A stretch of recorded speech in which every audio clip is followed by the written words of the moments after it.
Hello everyone, this is Diksha Dubey and I welcome you all to the crash biology. तो आज के lecture में हम देखेंगे अपना BSc first year first semester का जो यूनिट फर्स्ट है उसका बी पार्ट।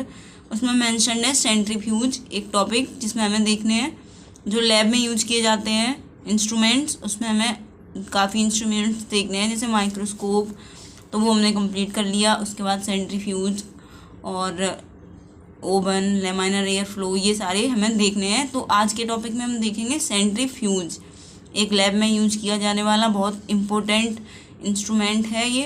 तो इसको आप पूरे डिटेल में देखेंगे, यहाँ पे बहुत इम्पोर्टेंट टॉपिक है। तो पूरा वीडियो देखना, स्किप मत करना लेक्चर। तो चलो स्टार्ट करते हैं।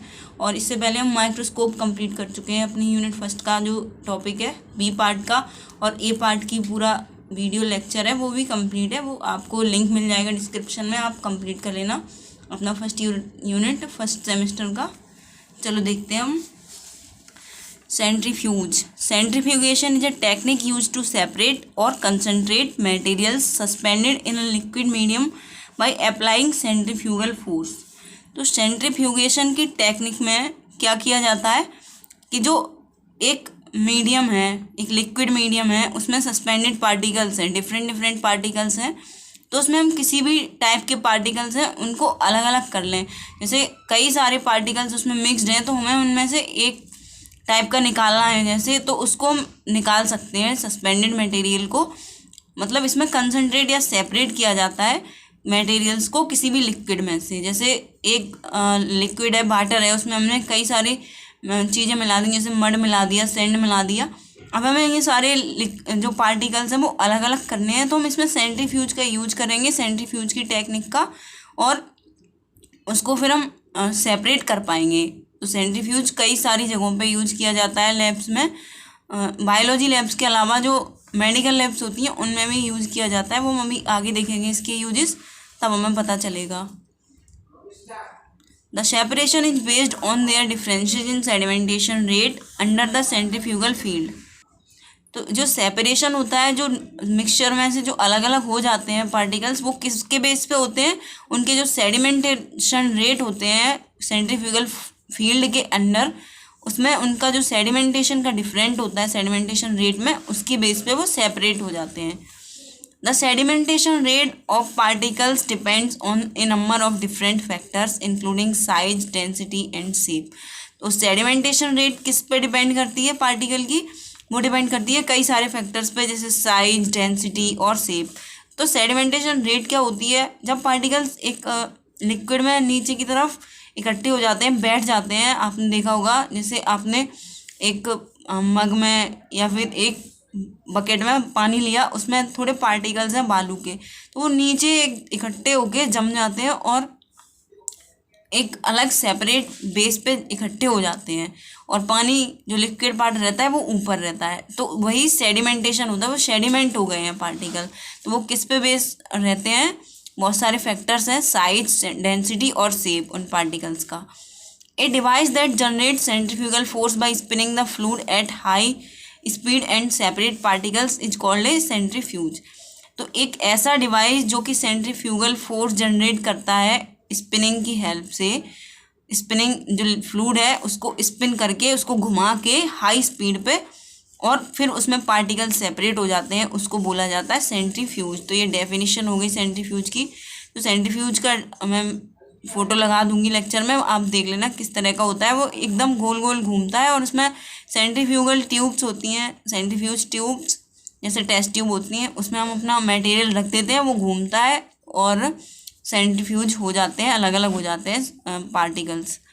इन addition to the separation of molecules, it is also use to measure the physical properties such as molecular weight, density and shape.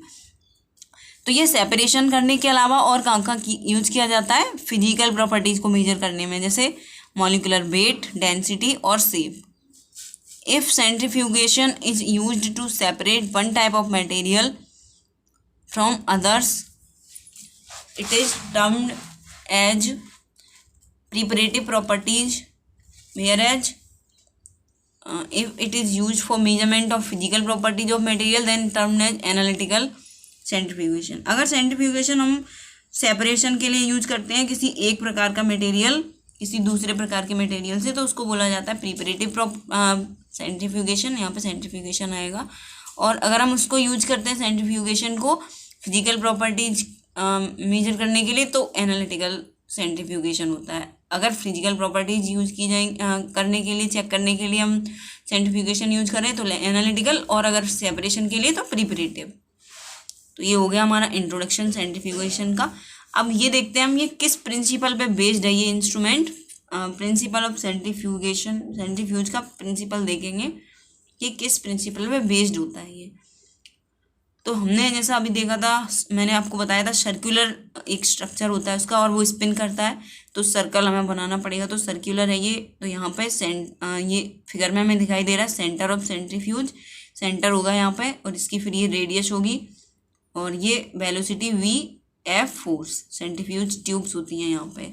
ये एक एनालिटिकल पोर्शन है, ये आपको इससे प्रैक्टिकल से रिलेटेड कुछ नहीं है यहाँ पे। वो प्रैक्टिकल वाला जो सेंट्रीफ्यूज होता है वो तो अलग ही होता है, ये आपको समझाने के लिए, प्रिंसिपल समझाने के लिए। तो देखते हैं, let us consider a body of mass m rotating in a circular path of radius r at a velocity of v।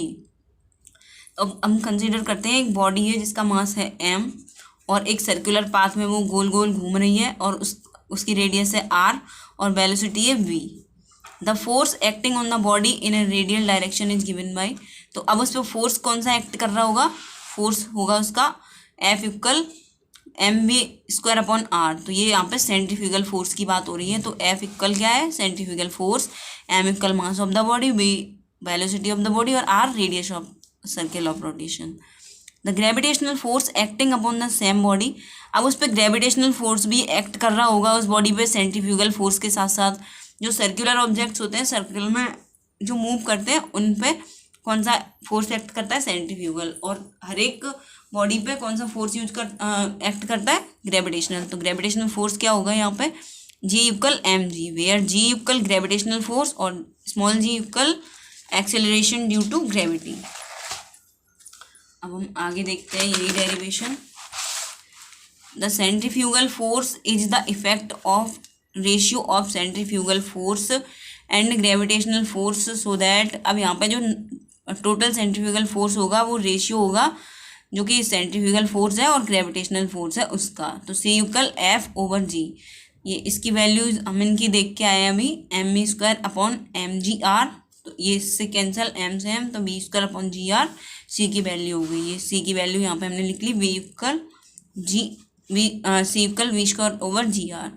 अब इसके बाद हमें पता है कि v की वैल्यू होती है 2πrn, where n speed of rotation, n क्या है, स्पीड ऑफ रोटेशन है, rpm जिसको हम rpm में मेजर करते हैं, रोटेशन पर मिनट। और C इक्वल F/G, ये भी हमने देखा था। तो अब हम यहाँ पे जो v की वैल्यू है C वाले जो इस इक्वेशन में, वहाँ पे v की वैल्यू पुट करते हैं 2πrn का होल स्क्वायर अपॉन gr। अब ये किसके इक्वल हो जाएगा, 4π² r² n², जब हम ब्रैकेट को ओपन करेंगे, अपॉन gr। तो फिर इसके बाद इसको हम ऐसे लिख सकते हैं 2π² 2r into n² upon gr। तो r से r कैंसिल। उसके बाद जो 2r है उसकी वैल्यू हम d रखते हैं, उसकी वैल्यू है d। तो 2π², ये यहाँ से यहाँ पर 2π² अपॉन g, और ये n और 2r की वैल्यू जो d है वो यहाँ पे। तो ये एक नई इक्वेशन बन गई, 2π² अपॉन g dn²। तो ये किसके इक्वल है, ये पूरी वैल्यू 2π² अपॉन g k के इक्वल, इसको हम k के इक्वल मानते हैं। तो kdn² हो गया। तो C इक्वल kdn², ये हमारा फाइनल इक्वेशन बन गई, जो कि है centrifugal force, maximum diameter of centrifuge. यहाँ पर D है मैक्सिमम डायमीटर ऑफ सेंट्रीफ्यूज। तो D can be measured from the centre of the centrifuge to the free surface of the liquid और to the tip of the centrifuge tube. तो D हम किस तरह से मेजर कर सकते हैं, सेंटर ऑफ सेंट्रीफ्यूज से मेजर कर सकते हैं, और फ्री सरफेस लिक्विड से, लिक्विड के फ्री सरफेस तक, या फिर सेंट्रीफ्यूज ट्यूब की टिप तक। फ्रॉम द इक्वेशन C, यहाँ पे फ्रॉम है, from the equation C equal kdn² it can be concluded that.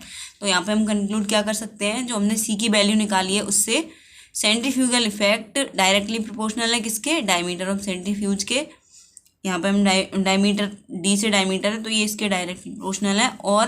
और किसके डायरेक्टली प्रोपोर्शनल है? Centrifugal effect speed of rotation के होल स्क्वायर से। तो ये हो गया हमारा प्रिंसिपल ऑफ सेंट्रीफ्यूज। अब हम इस सेंट्रीफ्यूज के एप्लीकेशंस देख लेते हैं, कहाँ कहाँ यूज किया जाता है। Separation of mixtures with close densities. अब जो मिक्सचर ऐसे हैं जिनकी डेंसिटी काफ़ी क्लोज है, उनका सेपरेशन उसमें यूज किया जाता है। Separate immiscible liquids. Immiscible liquids हैं उनको सेपरेट करने में। Sediment, suspended solids. जो सॉलिड सस्पेंडेड होते हैं किसी भी लिक्विड में, उनको सेडिमेंट करने के लिए। Separation of blood. तो ब्लड के भी जो हम पार्टिकल्स पढ़ते हैं, प्लाज्मा, WBC, RBC, ये सारे हम किसके हेल्प से सेपरेट करते हैं? जब ब्लड टेस्ट होता है तो वो सेंट्रीफ्यूज में ही उसको सेपरेट किया जाता है उन पार्टिकल्स को। Separation of insoluble particles. Example insoluble proteins in protein solution. किसी भी प्रोटीन सॉल्यूशन में जो इनसॉल्युबल प्रोटीन्स होती हैं उनके सेपरेशन में यूज होता है। आइसोटॉप के सेपरेशन में। Gravity simulation environments for astronauts. जो स्पेस में वर्क करते हैं एस्ट्रोनॉट्स, उनके लिए यूज किया जाता है उनके ग्रेविटी सिमुलेशन एनवायरनमेंट्स में। और सेपरेटिंग क्रीम्स। जो क्रीम्स होती हैं उनको सेपरेट करने में। Washing machine spin function. जो वॉशिंग मशीन का स्पिन फंक्शन होता है वो भी इसी की तरह सेम होता है। Separation of waste water sludge. जो वेस्ट वाटर स्लज होता है, स्लज ट्रीटमेंट होता है जो कि उसको उसमें जो स्लज होता है उसको सेपरेट करने में। उसके बाद material synthesis in high gravity environment. Material synthesis किया जाता है जो हाई ग्रेविटी एनवायरनमेंट में, उसके लिए यूज किया जाता है ये। तो सेंट्रीफ्यूज के यूजेस देख लिए हमने, प्रिंसिपल देख लिया और उसका इंट्रोडक्शन देख लिया क्या होता है सेंट्रीफ्यूज। तो उम्मीद करती हूँ आपको पूरा लेक्चर पसंद आया होगा। यही इतना ही काफ़ी है हमारे BSc के सिलेबस के लिए। तो एग्ज़ाम के लिए बहुत इंपॉर्टेंट है, तो पूरा कंप्लीट कर लेना सेंट्रीफ्यूज। और अगर वीडियो पसंद आई तो वीडियो को लाइक कर देना और ज़्यादा से ज़्यादा शेयर करो प्लीज़। जितने लोग देख रहे हैं वो सब प्लीज़ ज़्यादा से ज़्यादा शेयर करो। और सबको मतलब ज़्यादा से ज़्यादा लोगों को अगर पता होगा कि यहाँ पे इस चैनल पे BSc first year first semester का सिलेबस चल रहा है, तो ज़्यादा से ज़्यादा लोग देख पाएंगे और वो हमारे लिए एक मोटिवेशन फैक्टर की तरफ वर्क करेगा। तो प्लीज़ ज़्यादा से ज़्यादा शेयर करना और कमेंट करके बताना आपको कैसा लग रहा है ये लेक्चर। और ज़्यादा से ज़्यादा लाइक कर देना और चैनल पर नए तो सब्सक्राइब कर देना। Thanks for watching.